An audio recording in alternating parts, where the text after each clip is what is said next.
Hi there, and welcome back to another episode of Frontline Conversations. Today, we're joined by Dr. Karishma S. Kaushik. She's a physician scientist, author, and science communicator. Her work focuses on microbiology and infectious diseases. She trained in the United States. Her research looks at antibiotic resistance, wound infections, and clinical microbiology. Her work has been widely cited. She has also worked as an independent consultant. She is the co founder of Talk to a Scientist, a webinar platform that connects students in India with actual scientists. Her latest book is The Real Deal. It is part memoir and part reportage. The book offers an honest and often humorous look at what life in science is really like, especially for women working in labs in India. Thank you so much for joining us, Karishma.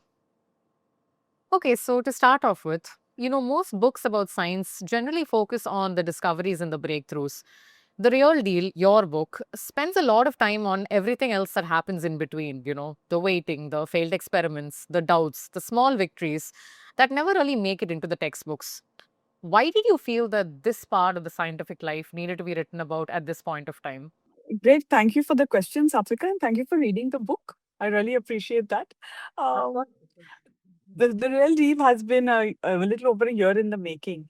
And it actually occurred to me to write the book when I was transitioning out of what I had then thought was my dream job. So you grow up with notions about a career in science or any career for that matter. Science is about discoveries, working at the edge of knowledge. It's about accomplishments, awards, recognition. It's about dream jobs, once in a lifetime kind of opportunities.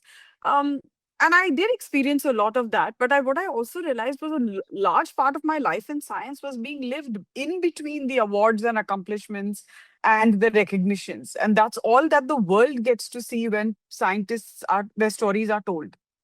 Often we don't talk enough, or we don't talk enough at all about what led to that award, how many doors closed, how many opportunities didn't come by, how many times you had to keep knocking for an opportunity to come up. And that really hit me hard when I was leaving my dream job. In some ways, it was a reset. I was mid career, I was mid life. And a lot of my reflections during that period led me to the conclusion that the real deal about living a career in life and science needs to be out there, told by women who are living currently and making a career in science happen, and not just in the form of biographies or hagiographies that are written often towards the twilight of one's life and career and an afterthought. It has to be a living, breathing storytelling experience. And that's how I decided to write The Real Deal. It's really about the paths that lie in between science awards, accomplishments, discoveries.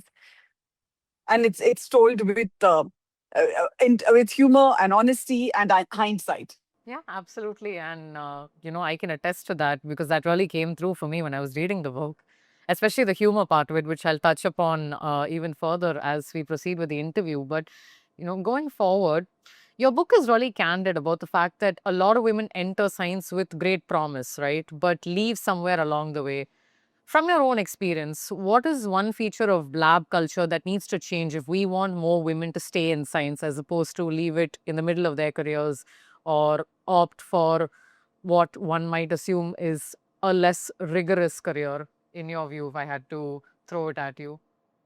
That's true. And that's often called the leaky pipeline, what you just described, that women enter STEM in large numbers with a lot of passion, a lot of interest, commitment. And then somewhere along the way, the pipeline takes its effect.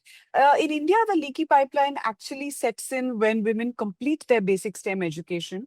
It could be bachelor's, master's, PhDs, and they're looking for jobs. So that's the one fix, that's the plug that needs to be fixed first, is why are so few women able to access prestigious STEM jobs? Not just academia, it could even be industry positions, it could be positions in think tanks and policy groups and government organizations.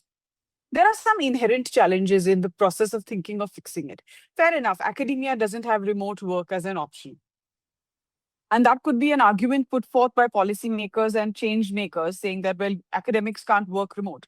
But you can still ensure hiring is gender balanced at the time of filling positions. You can open sufficient positions for the number of STEM graduates that are seeking jobs. when you know that you have hundreds of thousands of STEM graduates seeking jobs and only a trickle of actual long-term lucrative positions. Transparency in recruitment, feedback when you decide not to recruit someone, timelines and accountability in recruitment, so that there isn't, it's not just a black hole when women apply to these positions. If they don't work out, tell the candidate it's not working out. So that's the hole that needs to be plugged between the transition from education to careers, and more women need to be given opportunities to access good science jobs. Yeah, absolutely. Absolutely. Now, let's bring the focus back to you and your journey, right? What your journey has been. You moved from India to the United States for your PhD and then chose to return to India to build your career. That journey really comes up in the book. If I had to ask you now, what would you say surprised you the most about doing science in India after having trained abroad? Because I'm sure there are stark discrepancies that people might not even be aware of. I mean, there were two things. It's not that everything there was perfect and everything in India is hard. I have written in the book, Satvika, in detail about how at a US university where I did my PhD, they did not have a maternity leave policy for PhD students. They had never thought of putting on paper what they would do if a woman PhD student said, I'm becoming a mother during the course of my PhD. A PhD is typically 5 to 7 years. It's not a short degree. Um, they never thought of it. And so I was basically left with crafting my own maternity leave. Now, if you think about it, that is something that India does very well. All PhD researchers in institutes in the country, fellowships and grants that support them come with a 6-month maternity leave. So it's a very well thought out provision, I would say. And 6 months is what our maternity leave policy in India is. But that said, while those were the kind of challenges I experienced in out of India, in India, I think the real shocker, and I try to talk about this very humorously in the book because it just takes the pain away a little bit, is the amount of paperwork and bureaucracy that governs the way we do science in our country. You know, it's hardly where it should be in terms of agility, flexibility, quick decision making, turnaround times. It still runs at a pace that was set 50, 60, 70 years ago. Not much has changed. And the world has changed in that sense. Like science in Europe or United States doesn't work on these kind of paper purchase requisitions and arduous procurement processes and so on. So I'll have tried to bring some humor into it. I think that really stalls science in our country, and it takes away the joy of a researcher doing science because you spend so much time thinking about how to get things done than actually being able to get things done. You know, another thing you write about with a lot of candor and a lot of openness is about the experiments that didn't work. Now, that's something we don't hear a lot about, right? Like scientists love to scream and cheer about the experiments that did make it and that did result in successes. You reveal a lot about the ones that failed and the ones that didn't see the light of day. Tell us about a moment when you waited months for a result that turned out differently from what you had hoped. What did the next morning in the lab look like? How were you able to move forward, if you were able to move forward? Tell us a little bit more about that journey and where that strength came from. You mean the actual experiments, like the hands-on work that we do at the bench? You're referring to that. Yeah. So I mean, really, the start of my PhD was like that, and the start of most PhDs in STEM would be like that because you're just given this vague kind of problem that your supervisor has thought about a little bit. That this is a gap in the field. You know, just go do something with it. Let's see, and that's the whole PhD. That's what a PhD is about. It's about discovering something that no one has thought about before or seen before, right, or explored before. It's not a ready-made uh, sort of degree or a course. It's right. It's not like that. It's not like you have to complete this many credits and you get a PhD. You really have to advance knowledge at the frontiers of your field. And so the first few years of my PhD were pretty much like that. It was a vague project, and I just had to keep doing it. And I kept doing it only to realize that every day I was getting new results. The results were just not syncing up. I was doing the same experiment over and over again, but the results were all over the place. And that was about 2 years of work till I went to a scientific conference, presented my work, this work, and realized I don't think this project is going anywhere the results are not consistent, I think it's time to abandon it. That's also a decision PhD researchers and scientists have to make. When do you abandon a project and say, let's focus on something else? And that's when I returned to my PhD lab and I was handed over a new project by my supervisor. And then things moved a little quickly. But even then, there were days I went in very skeptical of what I was going to see, but there was a big discovery that happened. I could see that something very unique had happened in the experimental system. And there were also days when I was sure that, this drug combination, for example, is going to give good results, and it didn't. And we just had to publish that the results were not that great. So science is not really, I felt, my PhD taught me that science is not about wins. It's not about victories. It's about the process and being open to whatever the result is. Even a negative result, even a result that shows two drugs don't work together as effectively as we would assume them or hypothesize them to, is a result. Yeah, absolutely. Yeah, and it sounds interesting, right? Regardless of what results, how many successes, how many positives, how many negatives. So yeah, moving on. One of the striking lines in the book that really stood out to me when I first read about it, because I thought it was just so novice in its conceptualization, is you write about how science needs laughter and how scientists need to have a sense of humor. That's not how most people imagine laboratories. They often imagine people in white coats who are very stiff and who are very serious and who often operate with a success only mindset. Why does humor matter in scientific work? And yeah, if I had to ask you, what is the funniest moment you yourself have experienced in the lab? Oh, that's a great question.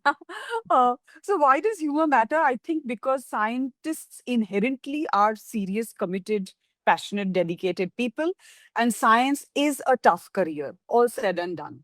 Yeah, absolutely. Opportunities are few, journeys are long. It takes a while to earn degrees, to prove your credibility, and you are working against systemic constraints like limited jobs, like geographic constraints, and several things. So I think having a sense of humor, often that comes in hindsight. It's difficult to be stoic at the time, but a sense of humor just makes the journey easier on oneself, and I think with people around you. One of the I think I've spoken about a few funny moments in my scientific journey, but one of the moments that stood out was when I was at a university in Pune. I'm leading my research group, and I I newly returned to India, and I didn't know how science in India functioned. And I went to a senior professor and said, "Look, there's a bird's nest in the women's bathroom. Maybe that needs to be taken care of. And if there are chicks or something, maybe we relocate them carefully, or something has to be done about it because there's an active bird's nest in the women's bathroom."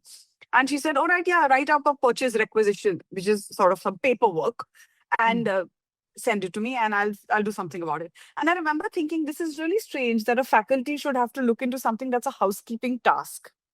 This Yeah, is something in it most is. corporate offices, Yeah. newsrooms. uh, there would be staff who would handle that. It wouldn't be the job of, say, for example, a faculty to do that. Absolutely. You'd But have to anyway, inform the concerned person and the task is it'll be done. taken care of. It'll be Exactly. taken care Anyway, of. I said, all right, maybe it doesn't work like that here. So I wrote up a requisition. But what I did in my newbie return to India phase, I said, the requisition had something like, "What do you want to buy?" And I said, "Bird's nest." And I was called from my office to the professor's room, and there were lots of people sitting there. And she was like, "You want to buy a bird's nest?" I was like, "No, no, I mean that nest that needed to be removed." And she's like, "Then you must write bird's nest removal."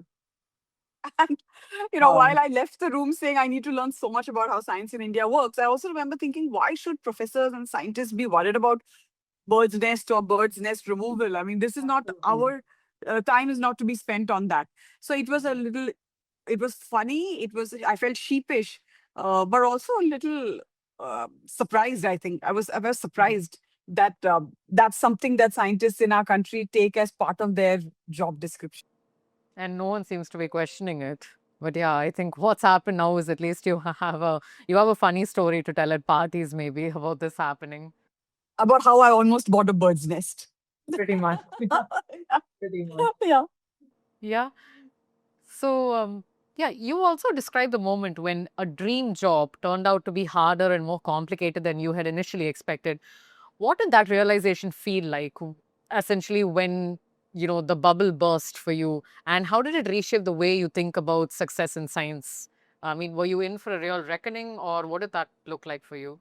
It was a difficult phase for sure. If you ask me how it's because we've heard about dream jobs and we hear about wanting to get a dream job. And here I had got a dream job, what I thought was a dream job, but we never think of how are you going to move on from this job. No one tells you what it feels like to leave a dream job.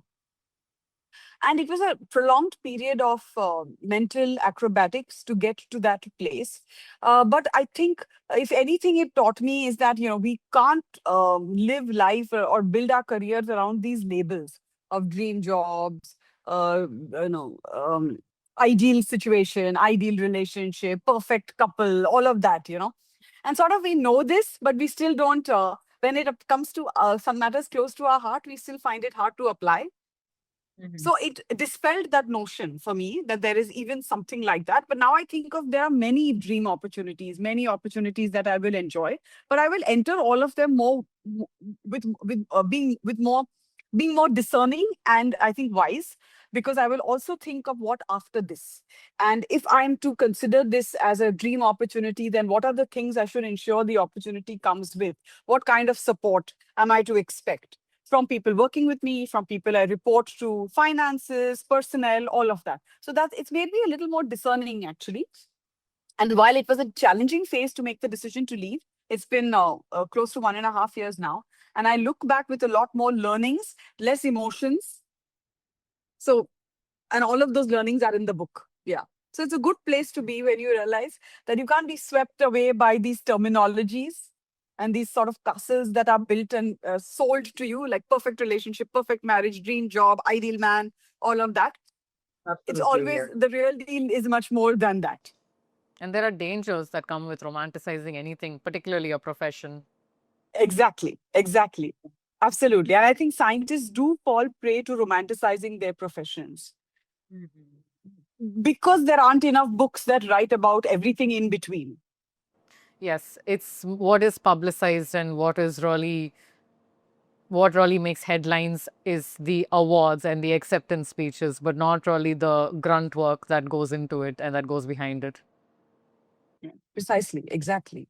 Which is not unlike any other profession. So scientists and Mhm. science as a profession is also sort of wrongly romanticized.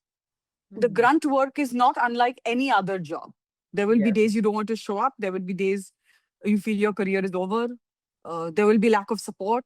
There is nepotism. I've written in the book that Yes. science careers, science positions do have nepotism, favoritism, unfair practices. All of it. It's a mixed bag.